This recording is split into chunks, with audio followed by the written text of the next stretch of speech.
Okay, can everybody see that okay? Yes? Yes. Yes. Cool. So what we heard, from Gary last week and staff is, yes, we're in a shift. Yes, it's times are a little tougher out there, but for those that are prepared and those that understand that markets are always in some form of shift, we are shifting to a skill-based market.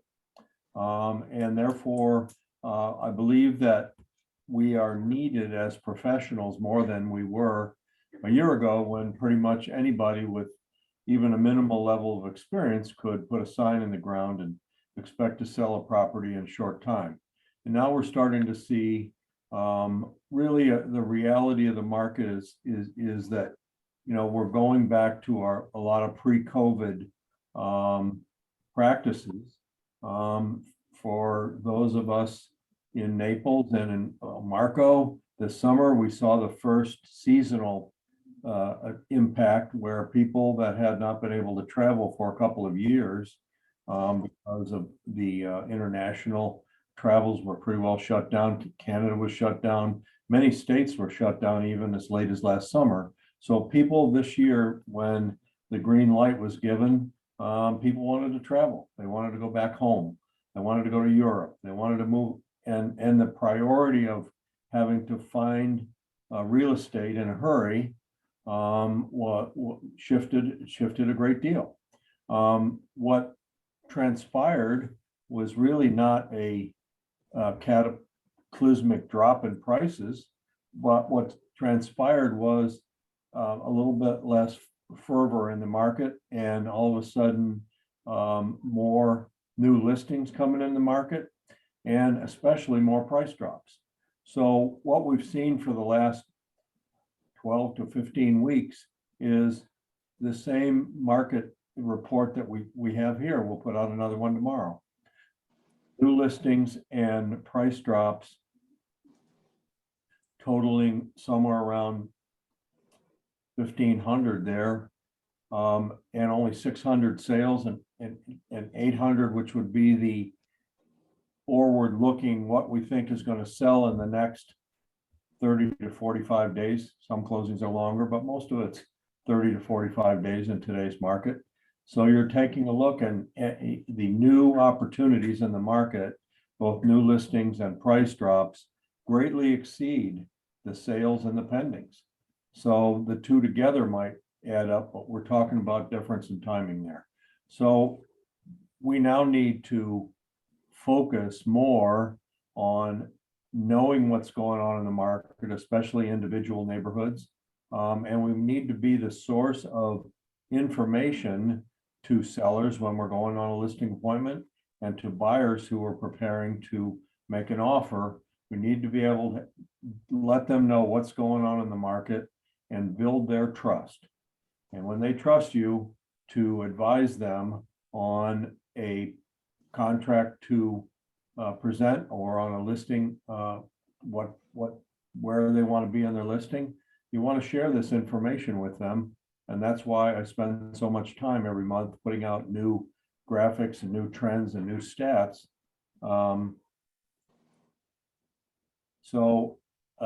Yeah, I mean, I think it's important that we there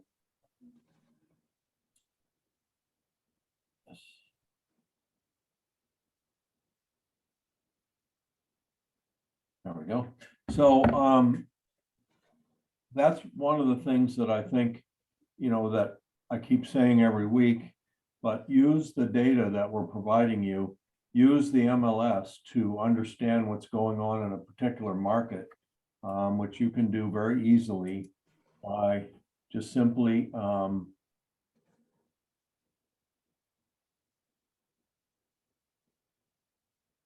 you can go to your dashboard in MLS. Everybody I'm sure is very thorough on being able to go to MLS. So let's go there and share that screen. Okay, so hopefully everybody can see this. So usually on your MLS sign-in, many of you don't have the InfoSparks widget, but you definitely have the market watch widget. Okay, so we can look at the market from overall. This is the overall market in the last 7 days. And we can look at, we can go in and we can customize this. And we can look at a neighborhood, a type of structure. We can focus in on just Naples. We can focus in on a zip code, a development name, okay? And we can get stats back by just hitting save. We can get stats back for that particular neighborhood. And that's important that you, if you're working with a buyer that's interested in a particular neighborhood or price point, it's important that you look at these numbers and that you set up searches for your property, okay, that you can share with your customers every day, because they're relying now more than ever on you to be the source of their information and their decision-making criteria. So I think it's really important that you use the tools that are there, but that you cannot in this market over communicate. So you can be upfront with people, you can be the neighborhood expert, and you can communicate what's going on in a neighborhood. If you're working on a listing, you want a search set up so that every day, if something changes in that neighborhood, if there's a new listing, if there's a pending, if there's a sale, there's an expired, you need to know that, and you need to be able to communicate that with your seller. And you want to make sure that as your seller bears through the market, if we're not getting any showings and we're not getting any offers, that obviously here, Mr. and Mrs. Sellers, what's going on in the market. And, you know, we see that properties with the similar features and benefits to yours are selling, but not at the price we're at. So you, it's obviously always a listing that is not getting any offers and not getting any showings is frozen assets. You can't sell something that the market is not bringing opportunities to you to work with other agents to complete a sale. So important to stay up with the stats. We're publishing them every, I do the luxury stats in the middle of the month. I do the regular stats in the beginning of the month. And then I also am showing you 15-month trend lines. And the picture is fairly clear as to what's happening. And look at the trend line in median price. Look at the trend line in days on market starting to tick back up again. Look at the trend line in sales, significantly down over last year. Look at the trend line in supply, coming up every month since January. So these are all things that are happening. You can break them down by a specific neighborhood or zip code or market, but that's information that's available to you that you can share with your customers. And I always recommend you establish a communication path with your customer. How often would you like me to update you? How would you like to be updated by phone, by Zoom, by email, by video? What's the best way for me to keep in contact with you? And every time you have a contact, you want to have current information on what's happening to prices, what's happening to days on market, what's happening to sales, what's happening to the inventory levels. So I think that's important. And as you can see, it's all right there, right on the desktop of your MLS. And if there's understanding that we need to get to, I'm happy to work with you individually, or we can certainly set up a group session. Another thing to look at is this back on market stat. Okay, there were 656 new listings, 727 price decreases, and 166 back on market. That's a lot of supply coming back in the market in 7 days. And it's interesting because we can go ahead and take a look at that. We can add the days on market to this, and we can sort on it.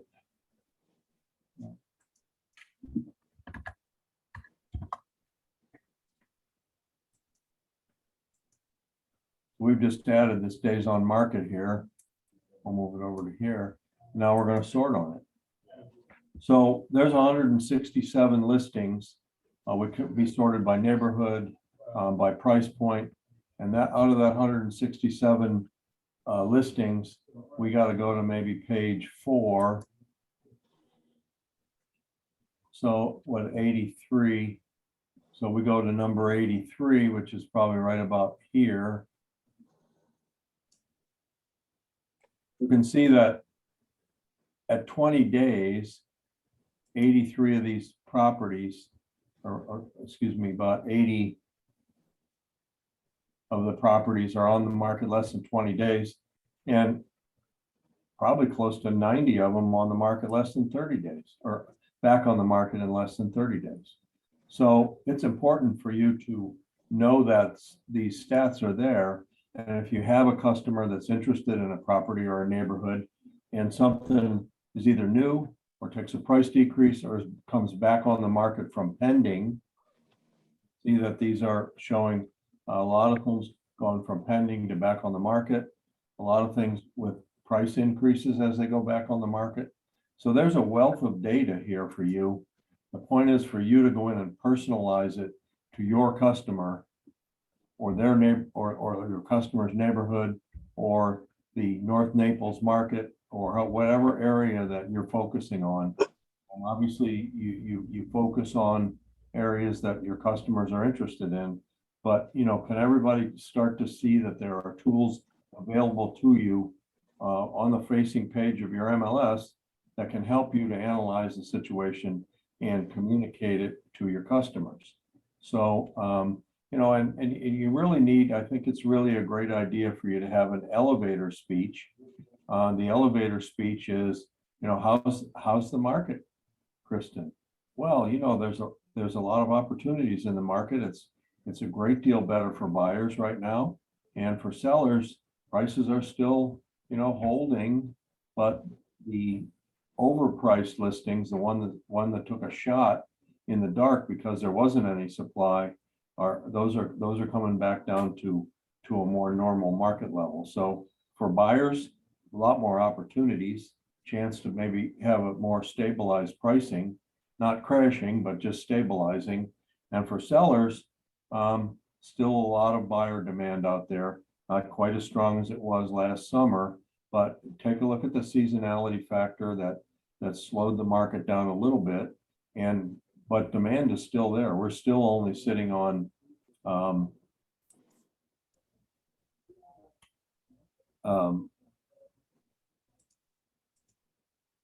still only sitting on 2.4 months of supply for the Naples market for July. So really, if 6 months is a balanced market, we're up from probably a low of 0.9, just under a month, all the way up to 2.4. That's close to 3 times the amount of inventory that was there in January. So a lot of the things that happened in January, where with real scarcity, have changed a little bit. And one of those things is look at the median price. What's happened to it? Come down a little bit, right? So we're starting to see days on market go up, prices come down a little bit, supply increasing. All these are opportunities. And yes, I guess by the technical definition of 2.4 months of supply, we're still in a seller's market. We're not even halfway to a balanced market. However, I love the Denny Grimes term. We're not in a buyer's market. We're not in a seller's market. We're in a winner's market. So if you're a buyer, you can be a winner. You can be a winner working with an agent, a realtor that knows the market and knows what to do and knows how to put together a great offer. And you can be a winner with a seller. Even though a seller will come to you and say, well, I kind of missed the market. If I'd put my place on in January, I probably could have got a lot more money. Well, what were you doing in January? Oh, we had family down and we were having a great time. Well, so did you get your value out of that period of time? Yes. Okay. So we have to sell in the market that we're in. We have to, and the market you sell in is the market you buy in. So it's important for you to discuss the motivation with the seller. What is it they want to do? Well, you know, if the kids are all gone, we want to downsize. We want to get in a condo. But you know, I feel like I could have sold for $50,000 more 3 months ago. Well, what do you think, Mr. and Mrs. Sellers, happened to you in that condo market? It's experiencing the same shift. So the market that you sell in today is the market you buy in, which has probably got a little better, more stabilized pricing than had you looked, you know, to buy a place back in January, February. So I also urge you from 1 to 2 p.m. on Friday, we have it in all the calendars. Jump on that Denny Grimes script and role play call. They deal exclusively in those meetings and scripts that are effective in today's market. The seller that doesn't want to lower their price, the seller that's not ready to list because they feel like they're not getting what they could have gotten 6 months ago. The buyer that says, oh, this is great, I'm going to make a low ball offer because the sellers are desperate. The buyer that says, well, I'm going to wait because I think the prices are going to come down, cascade down, because that's what happened back in 2007. So you can educate your buyer by asking them questions. You know, why do you think that the prices are going to come down like they did back in the Great Recession? Well, you know, everything that goes up will come down. I look at all these new listings on the market. I just think the prices are going to crash. So I'm going to wait on the sidelines. And then therefore you can take a look at what's going on in the market. Obviously the interest rates have ticked up to probably double what they were, but still well less than the traditional average of 8 or 9%. So we're still, and we don't see those rates climbing a great deal from where they are, but they were pretty much artificially low for a long time. Why? Because the Fed was buying mortgage-backed securities. They were selling treasuries and buying mortgage-backed securities, and they were buying them at a rate that an investor couldn't compete with. So that's why you saw rates in the 2 and 3, because it's basically because the government was flooding liquidity into the mortgage market. And now, of course, we have rampant inflation. We have the Fed raising rates, not buying any more mortgage-backed securities. So there's an impact on rates. And I'm just kind of going through a lot of the things that we discussed in past sessions and what we heavily focused on in Mega Camp last week. For those of you that got a chance to participate and listen to what what they had said, there was a ton of agents, successful agents on there, and they were talking to you about how they set prices, about the dialogues they go through with their buyers and sellers. And you know, these are very successful people. And one of the things I love about Keller Williams is our willingness to share.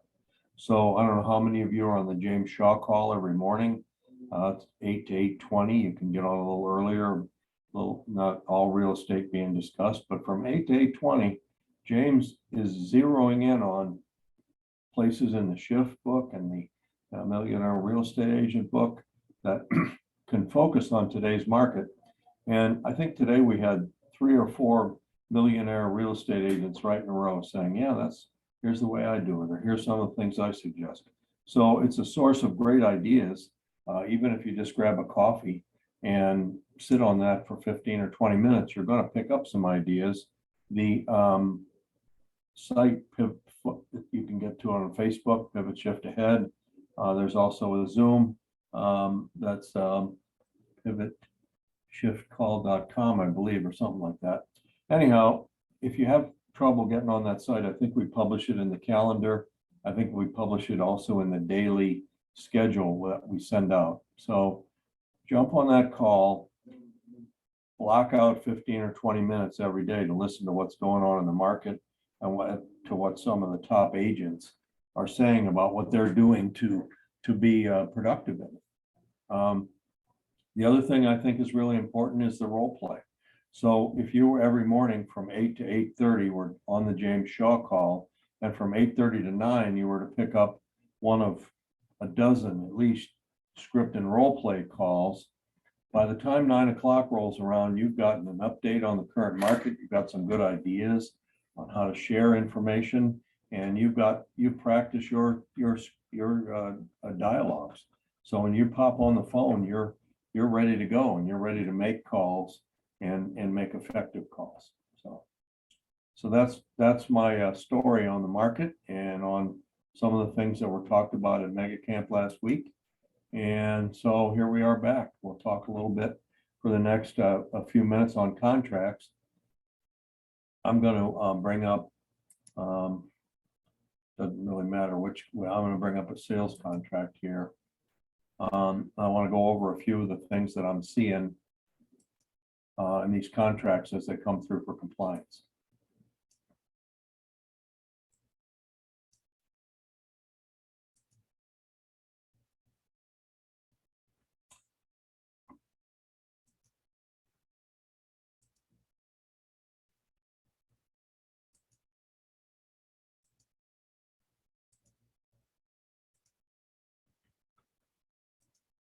Okay, so this is the NABOR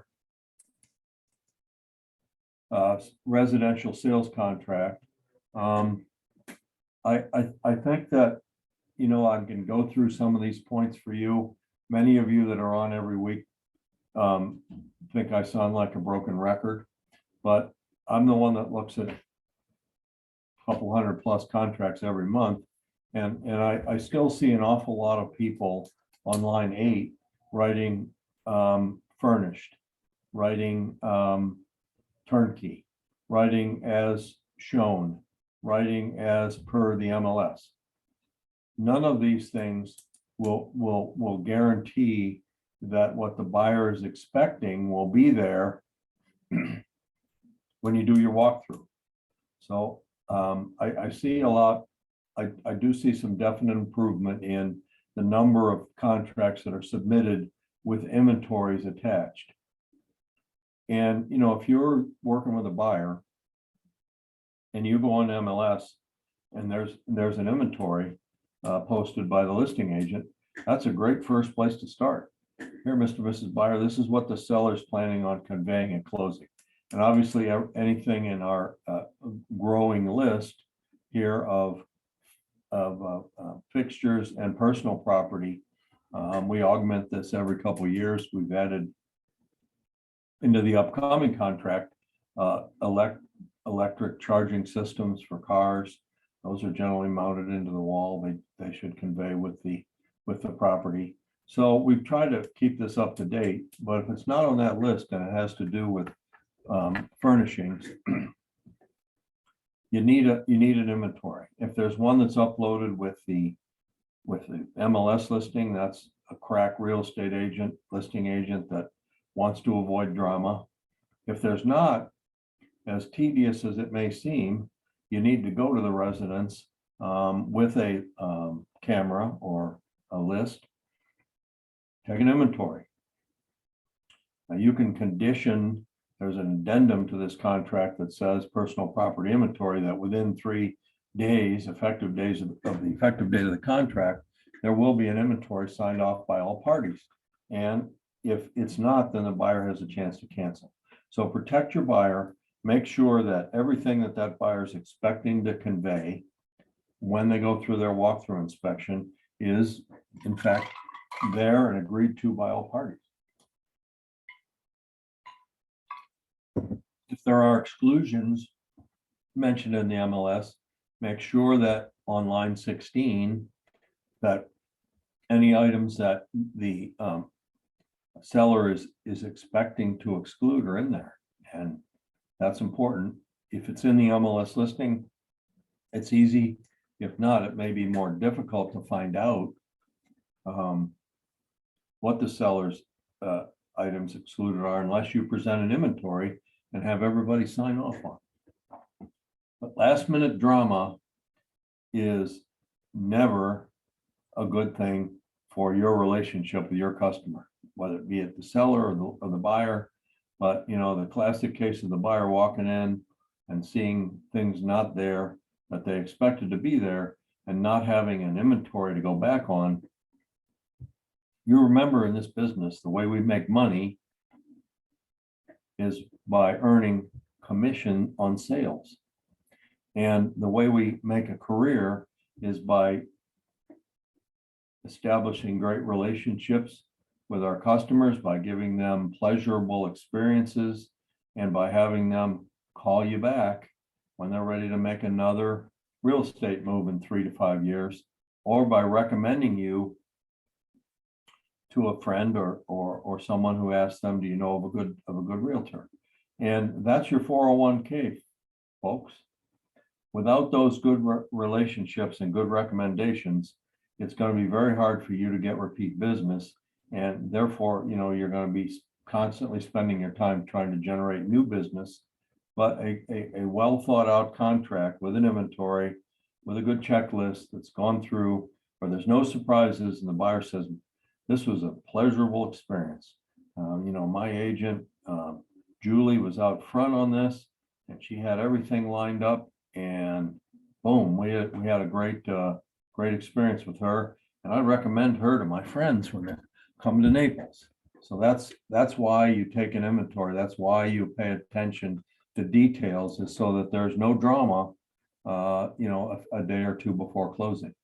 Again, 24 to 26, if there's a number on the parking space or the garage, the cabana, whatever, put it in there, because that's the only way you can make sure that those particular items will convey exactly as identified.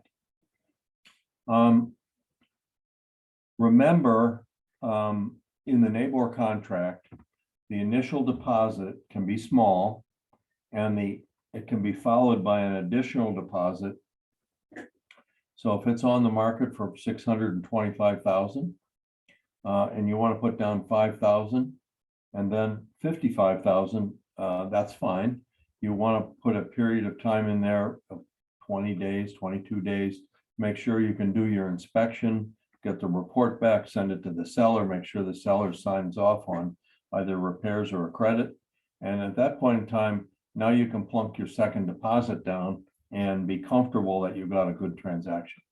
By putting a large amount in up here, if something goes wrong during the inspection period, and it may not be a defective item, seller may not have to repair it, but the buyer might say, yeah, I don't know.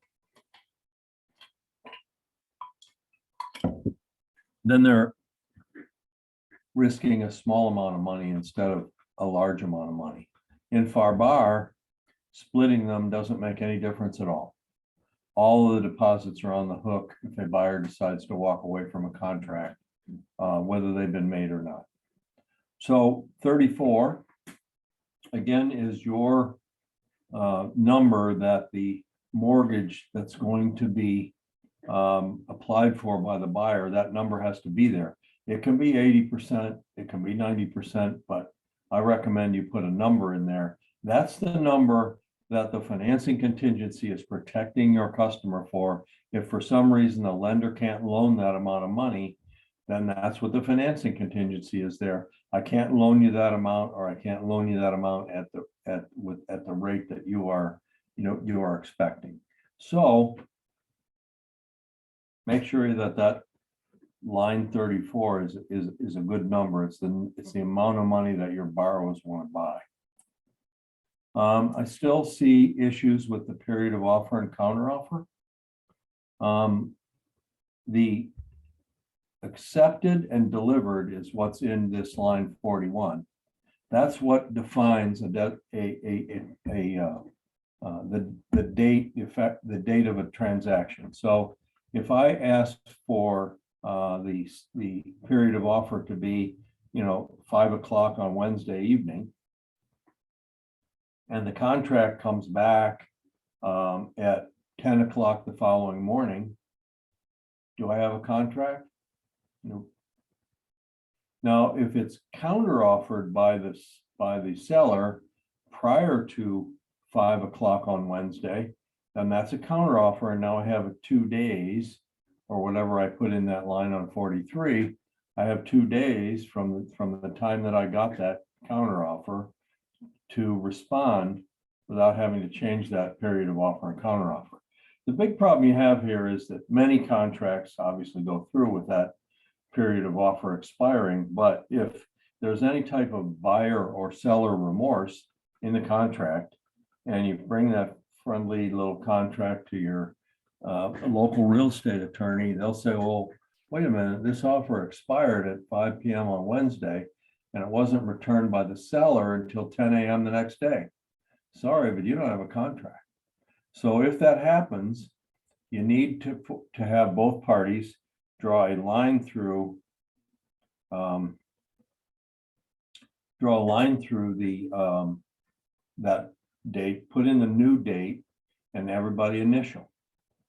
That's the way to do it, and it's a big deal. It's not, well, I don't want to worry too much about that. That's not a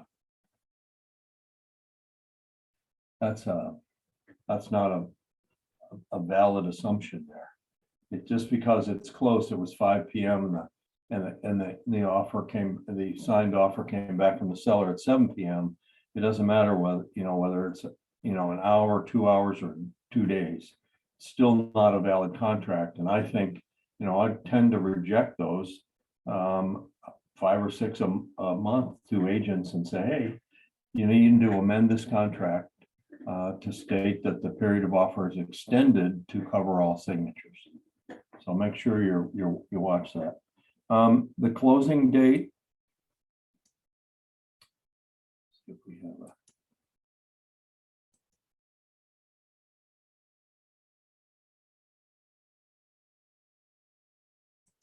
okay. The closing date is the only time of the essence date in the NABOR contract.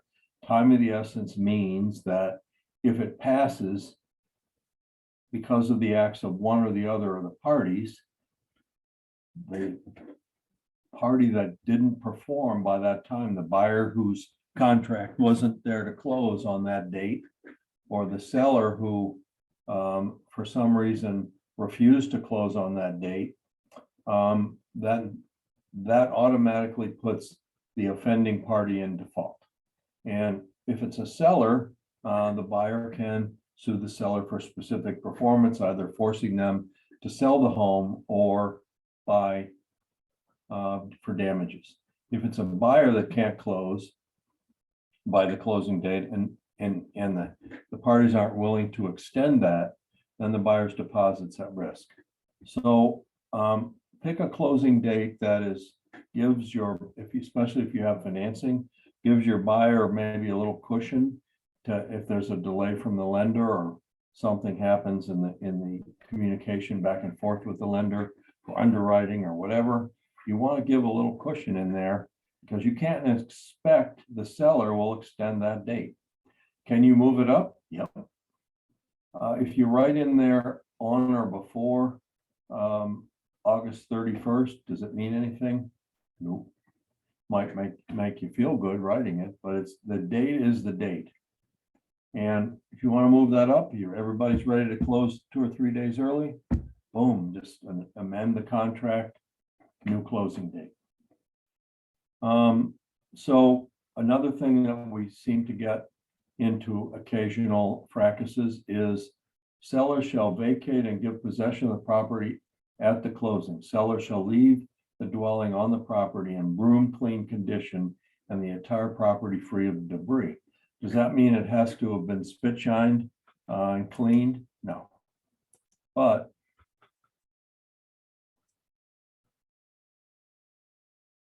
do you recommend the inventory to include all the keys to the property? Okay, I'll answer that in a minute. So what does closing mean? If you talk to attorneys and title agents, closing is when the closing agent has determined that the conditions have been met for closing.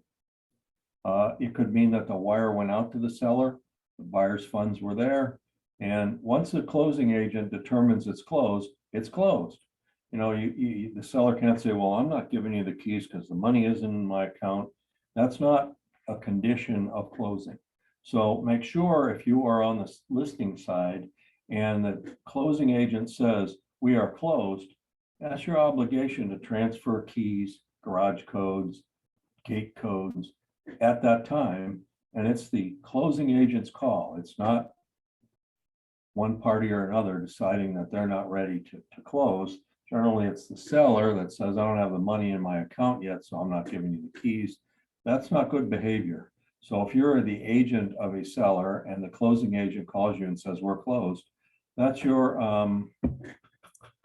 key to that the closing has occurred, the buyer owns the property, and keys can be released. So sometimes it's even good to take the keys and the garage codes and the garage, maybe one of the garage door openers to the closing office, so that when the closing occurs, the closing agent can hand those to the buyer, and you don't have to chase around after them. So there you go. Line 52 is important because if the buyer selects A and they decide they want to get a loan, that's fine. However, if they cannot close on that, if their loan isn't ready and they cannot close on the closing date, they could lose their deposit.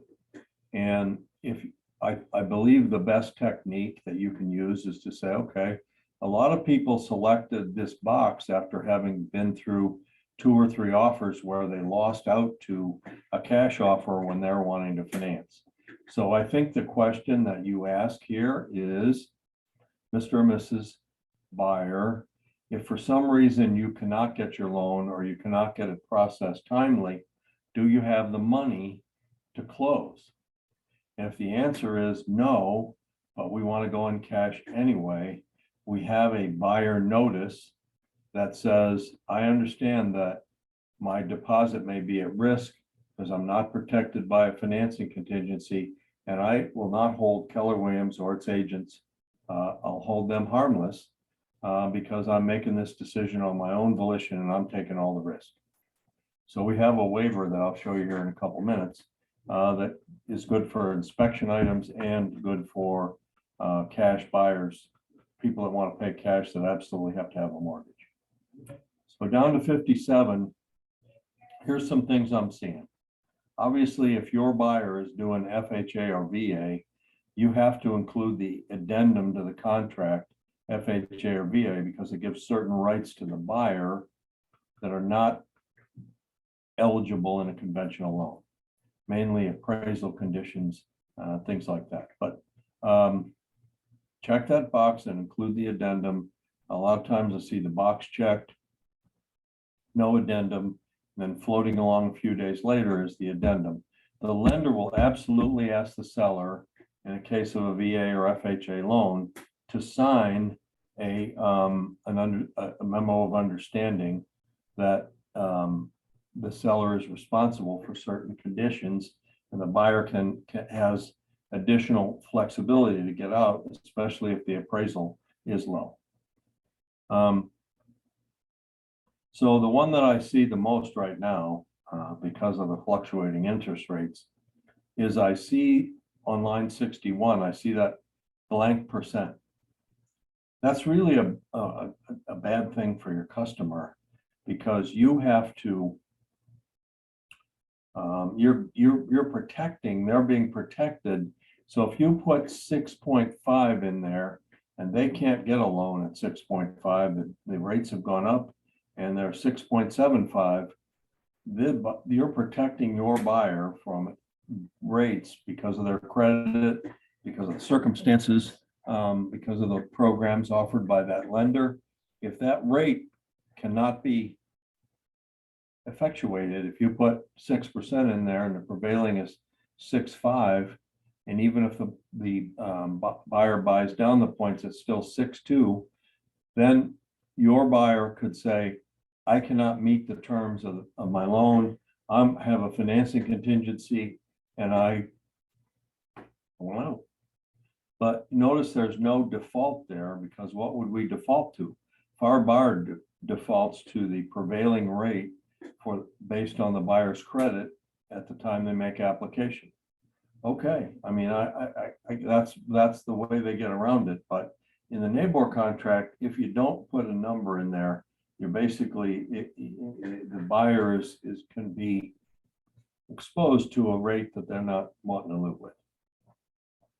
Notice the amortized term defaults to 30 years, and the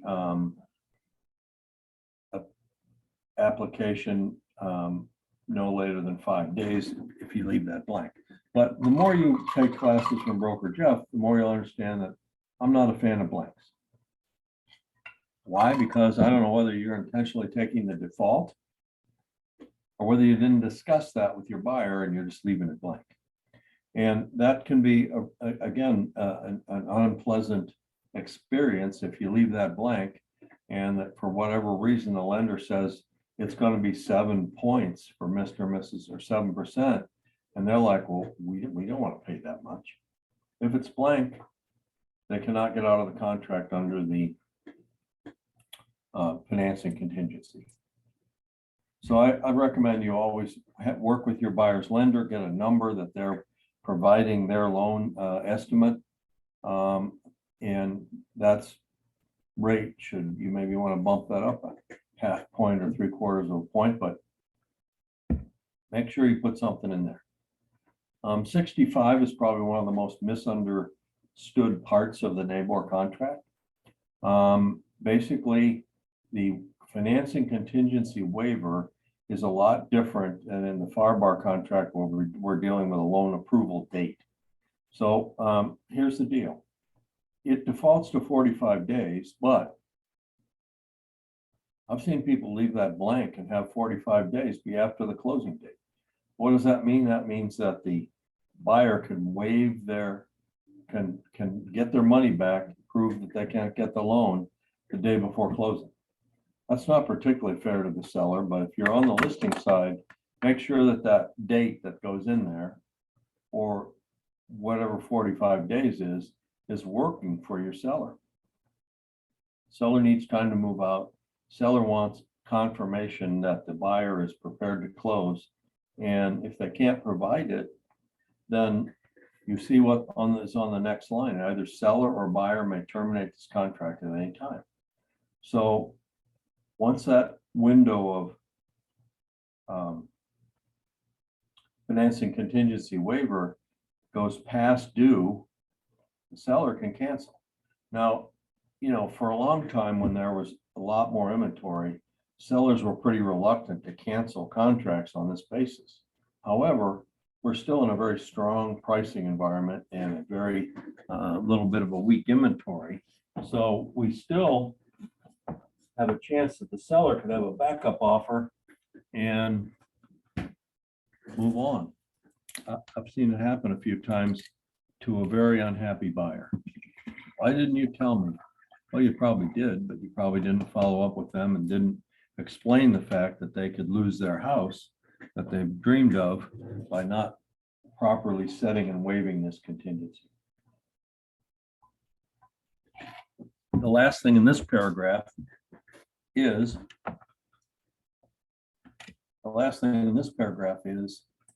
a lot of times you'll see that a closing date will come or get close to a closing date, and the agent will say, you have the listing side, and the buyer's agent will say, oh, I have 10 days. So let's look at this language from 72 to 75. The purpose of this language in the contract is that if the delay is solely the lender, the buyer has it clear to close, everything's ready, and the lender, like many of the big banks, say, well, I'm sorry, we're running a little behind, we can't do this until Thursday, and the closing date's tomorrow. Read the sentence. If buyer waives this contingency and is unable to close on the closing date due to a delay caused solely by the creditor lender, or is necessitated by the CFPB rule, buyer may extend the closing up to 10 days for CFPB rule compliance and to accommodate receipt and execution of the loan package. The majority of the time, the buyer has it clear to close and the lender just hasn't had a chance to get the package to the closer. So that's fine. The buyer must waive or have waived the financing contingency on 65 and notifies the other side in writing that they're exercising their rights in the contract to extend the closing by up to 10 days.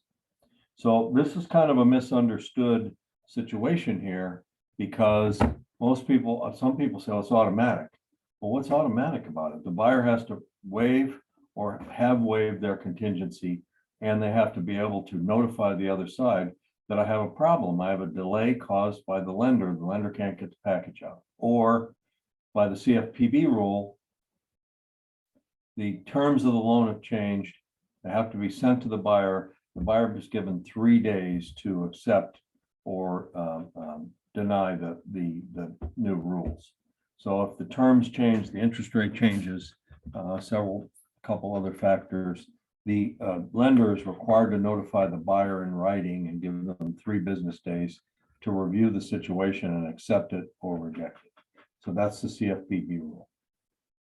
All right, so I think that, you know, we're trying to hit some of the real key points in this contract and what I see in compliance there. So we'll go for a few more minutes here. Hey, Jeff, I have a quick question. Yes, go ahead. Regarding the finance contingency waiver, if the listing agent doesn't request it, are you required as a buyer's agent to send it? Well, you can, but it's not something that's a requirement. It's the buyer's decision to waive the contingency. If they Right. don't waive the contingency, they run the risk that the seller can terminate the contract. But Gotcha. a lot more inventory, a lot of buyers and their financial advice, but if you lose your job the week before closing. So they're not required to waive it, but they're exposing themselves to the buyer canceling. Gotcha. Thank you. Can you, as a listing agent, call the buyer's agent and say, when are you sending over the financing contingency waiver? And if the buyer's agent says, I talked to my buyers, they're not going to waive it, you know, hopefully at that point in time, they're still, as I say, we're still not flush with inventory, and then we're still having some multiple offers. So maybe the seller has a backup offer. And on day 46, the seller sends notification to the original buyer, sorry, too bad, so sad, I'm canceling, you didn't waive your contingency, and I accept a backup offer. So it's a risk in this environment that your buyer may or may not want to take. As I said, in the case where there was quite a bit more inventory, then the buyer decided not to waive, and the seller said, well, I don't really want to go back on the market. I don't have a backup offer, so I'll let it ride. But that doesn't necessarily mean that that's a fair way to deal, you know. So there you go. There's a list in the library of all. Let's see, we can go and find that for you real quick.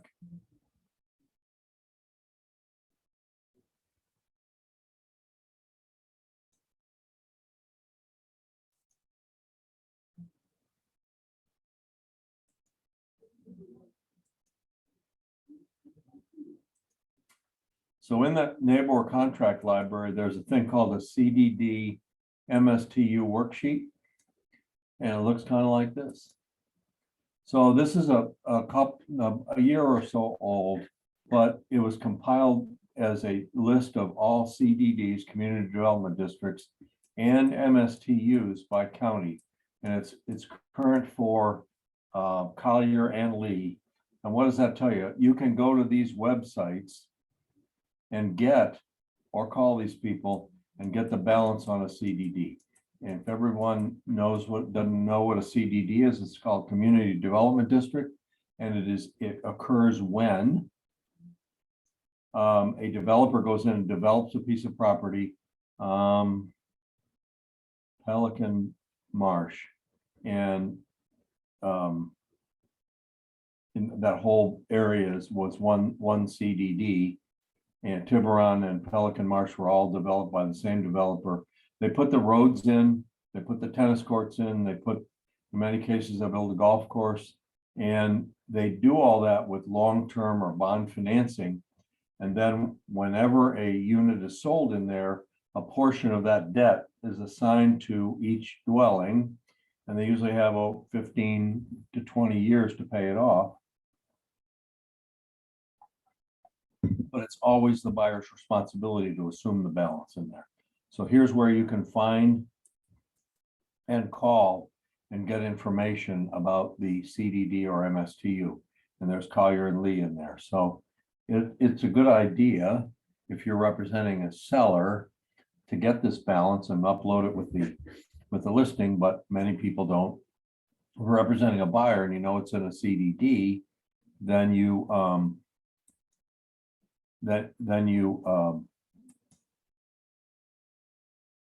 you've got to go look it up. And if you go to those sites, put in the property address, you'll get the balance that's due on the CDD. Let's see where else we can go here. I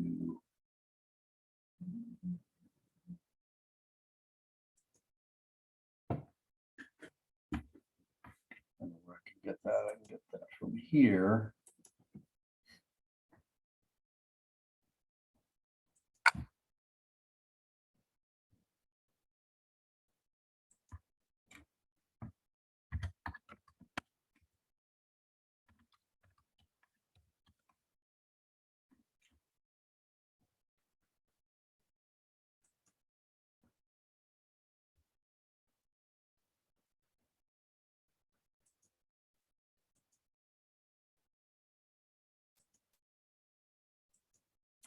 Okay, so many of you know that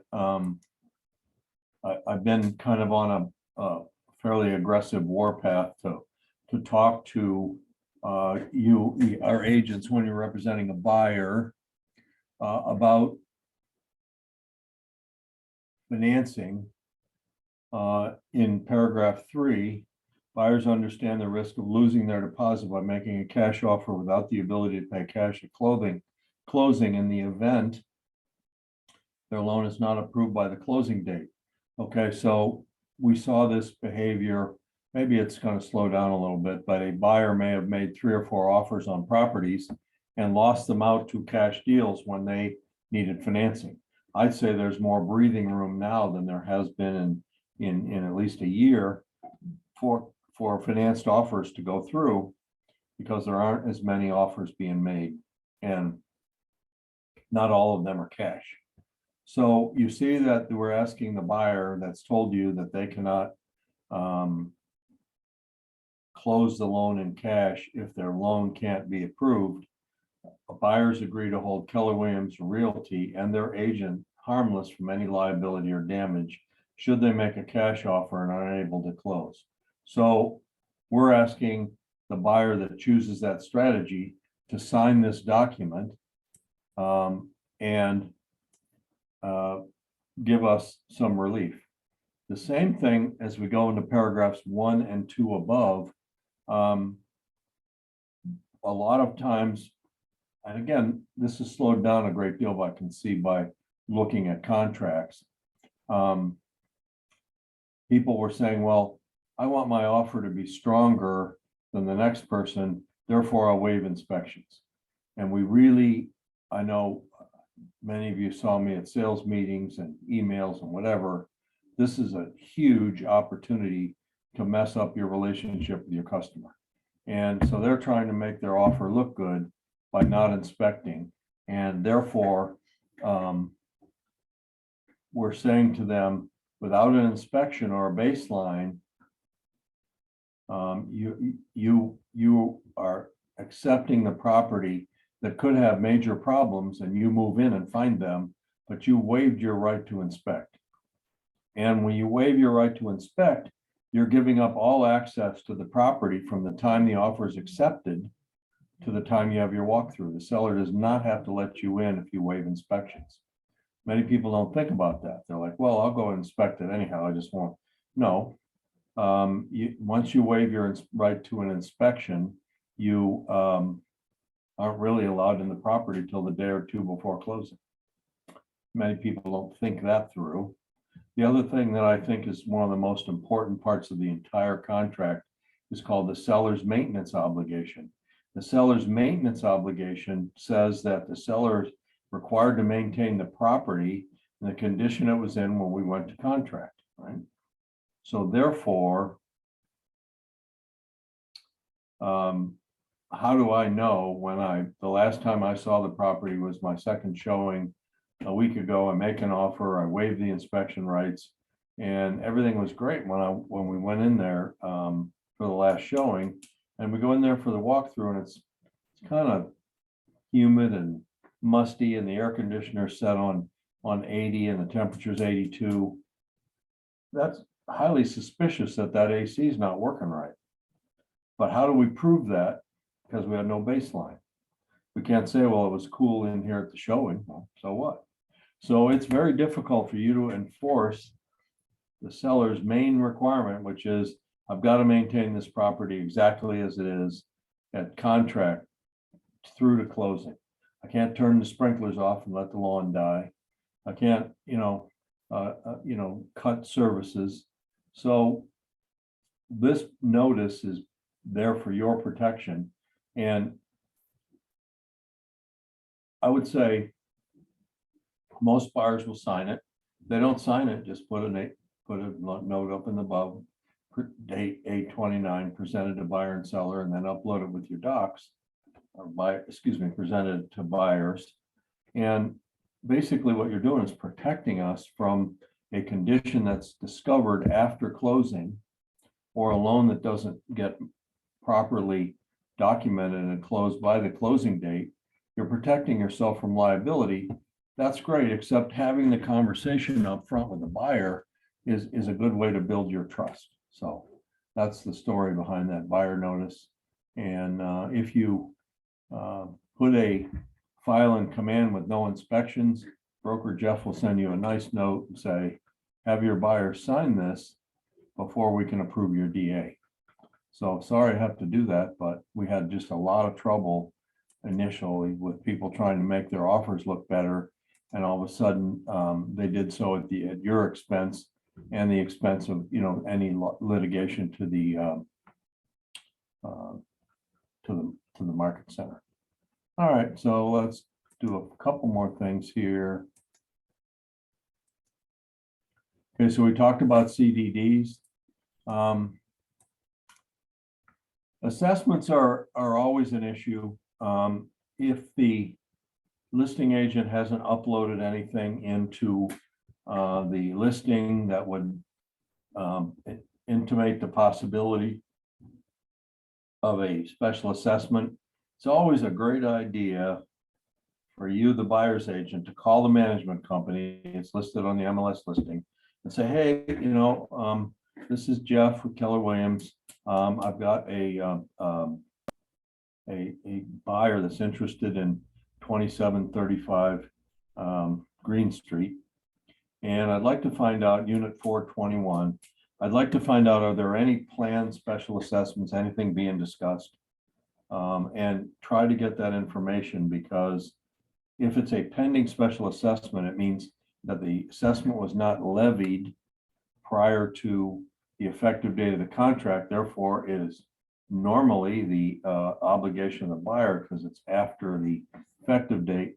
However, if the seller knows about it and fails to disclose it, the seller can then, the buyer can kick in and say, if the seller, it's not the seller's obligation, but not disclosed on 89 in writing. So then if they exceed 1% of the purchase price, the buyer can terminate the contract unless the seller agrees in writing to pay the portion of the lien or special assessment in excess of 1% of the purchase price. So, it's oftentimes these assessments can be significant. And, if you have a $625,000 property and the assessment's 10,000, the buyer could cancel unless the seller paid the difference between 6,250 and 10,000. So there you go. Let's check the chat here.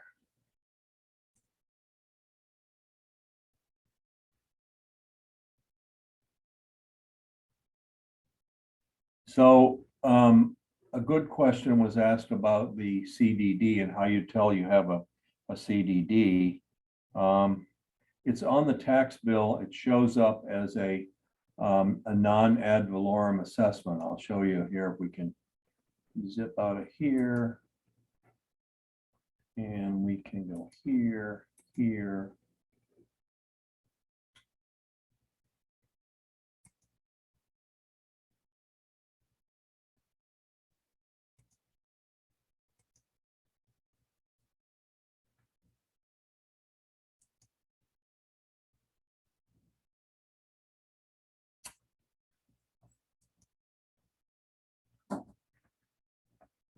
Sorry, didn't mean to scare you. I'm teaching. I'll come and see you. Let's see, what can I? Something in.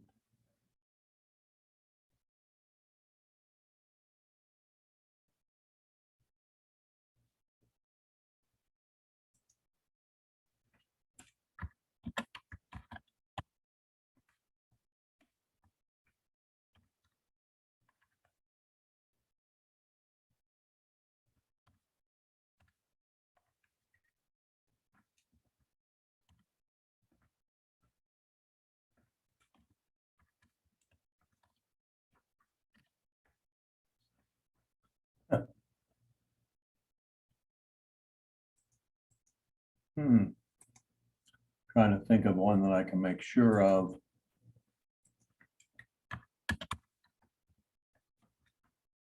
There we go.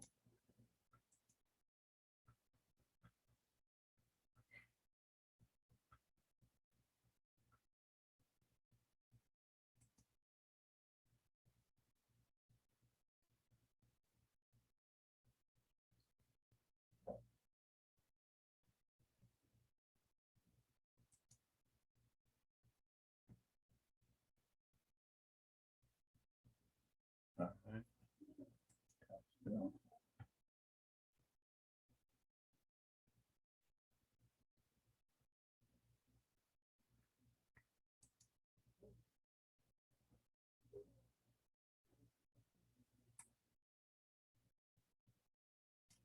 Okay. So I'm going to share the screen here. So I looked up a property in Pelican Marsh, which I know is in a CDD. I used to live at this address, that's why I know. And I'm gonna go, can everybody see this okay? It's basically, I go to the Collier appraiser's office, I search database for an address in Pelican Marsh, right? Yeah. Okay, all right. So then I click on the tax bill. Let's see, I think I have to do this. All right, I think I have to stop share and share. Okay, can everybody see that? Is it Nope. tax bill? Yes? No, No? we can just see your beautiful mug. Oh, gosh. Out of control. Let me share. There it is. I got it. All right, so this is the tax bill that I just pulled up from there, right? And I go to the bottom of the tax bill and I see non-ad valorem assessments. See where it says Pelican Marsh? Yep. Now I know I'm in a CDD or MSTU, and I can go back to that directory that I showed you and call or go on the website. I can put in that address or tax ID, and it will give me the balance of the, this is the annual assessment of the CDD, 13/22/24. And this is the total tax bill, which is included. So the tax collector collects it, and the it's paid to the CDD, and it's collected on your annual taxes. Okay. Let me go back and share. Okay, so that answered a good question in the chat. How do I know that it's in a CDD? That's how. Inspections, we talked about inspections. Please don't check box on 102. It's just not a good practice. It's not healthy for your buyer. An inspection, a basic inspection that will identify most major issues is probably $400. If you want to add radon and mold, maybe a little bit more, but it's cheap insurance. And not only will it identify defective items, it becomes a baseline for your seller's maintenance obligation. So the inspector inspects the air conditioning and everything's working fine and in accordance with the differential that the manufacturer says it should cool at. Boom, you go to the walkthrough, it's hot and moist in there and it's not good. Now you can say, well, wait a minute, Mr. Seller, you have the seller's maintenance obligation. We did an inspection, on August 12th, and now we're here at the walkthrough. And on August 12th, the system was working fine and now it's not.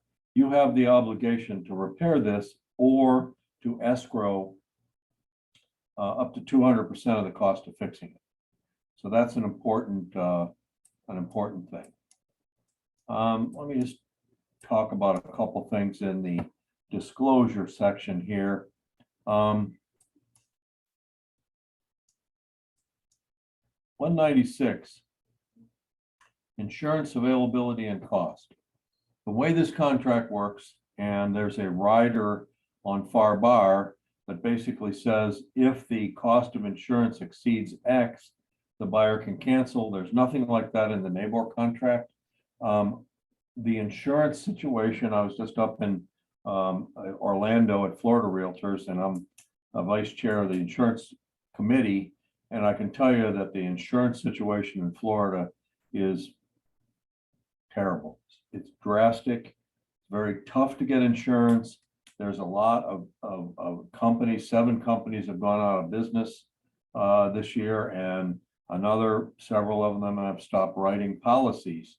So you would really need, before you blast off, to check with an insurance agent as to what the insurance costs are going to be, because it can significantly affect the buyer's affordability. So if we get into this and all of a sudden we find out that the flood insurance or the homeowner's insurance rates are significantly increased over what they were, and it could have, if the buyer's financing, it could affect their ability to qualify for the mortgage. You don't want to go there, because you can call an insurance agent in advance, early on in the process, when people are getting down to making an offer. It's the pace of making offers is not quite as significant as it was. You probably have 15-20 minutes to call an insurance agent. You can get a flood quote over the phone. You didn't used to be able to do that. And or if the flood quote is significantly higher than the seller's paying, the buyer can assume the seller's flood insurance. Similar, they can in some cases assume their casualty HOA insurance, but in many cases you'll see significant increases, and the buyer needs to know about that. And if they find that out after they're in contract and there's no bailout, they're going to look again back to you, their trusted advisor, and go, Kyle, why didn't you tell me the insurance was $8,000 instead of $2,000? That's not a good thing. So I call your attention to the fact that there's huge problems with the insurance industry in Florida, and that you need to get a quote in advance for your customer and really ferret it out.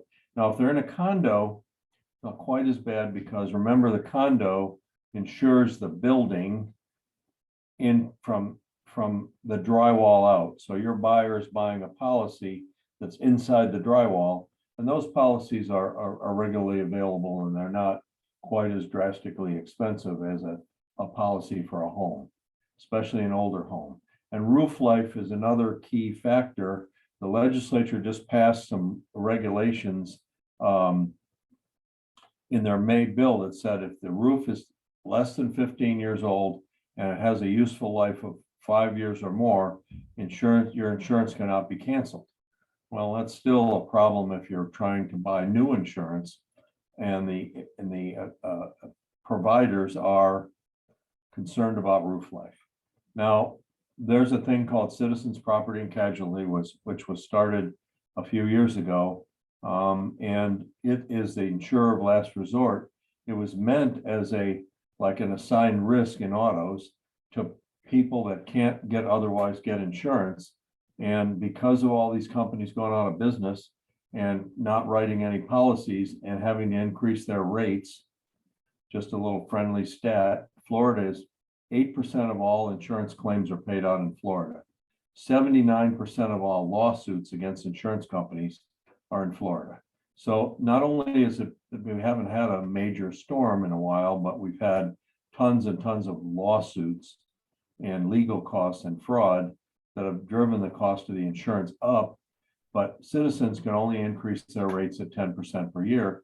So they're drastically under what many of the ongoing carriers have, but the coverage is not anywhere near as good. So that's just a 5-minute blurb on the sad state of affairs in the insurance world today.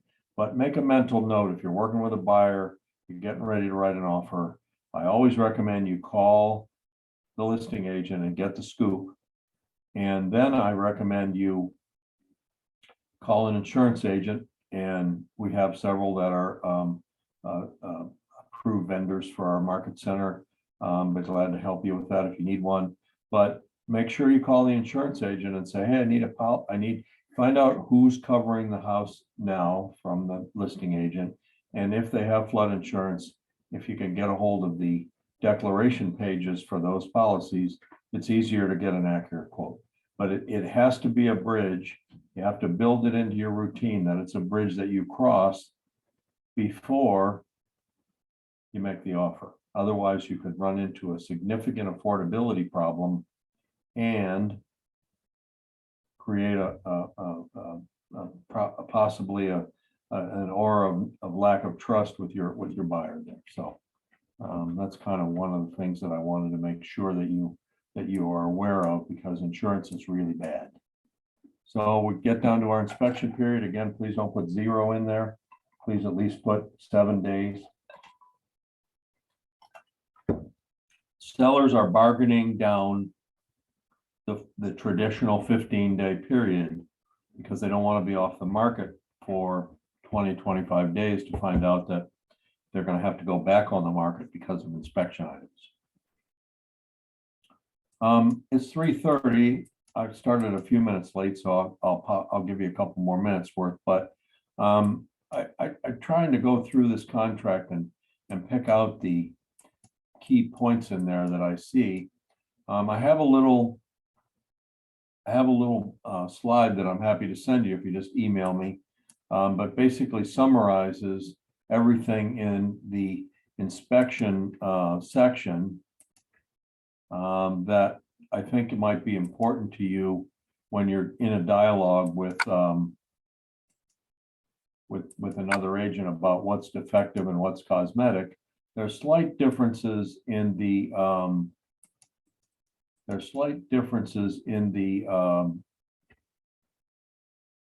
defective and cosmetic items. I think this is it here. Yep. All right. Let me share this mess with you.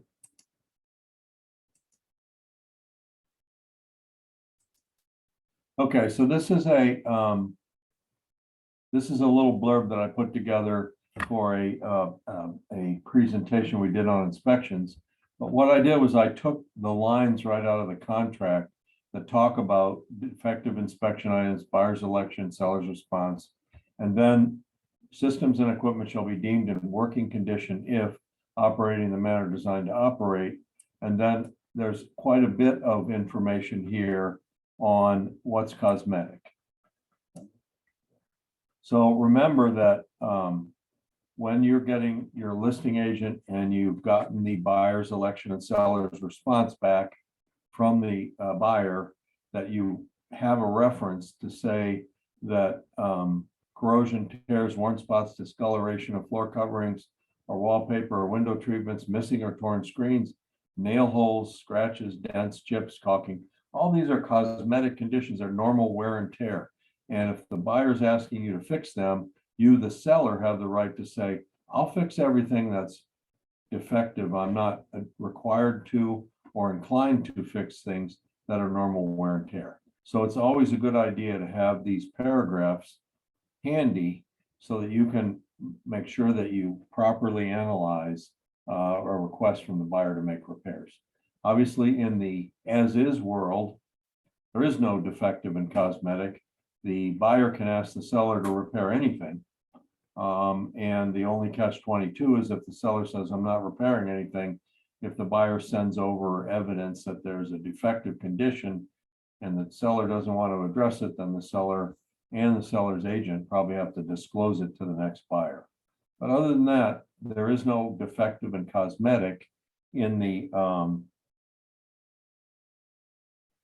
as-is contract world. Okay, so I mean, I'm just trying to kind of hit the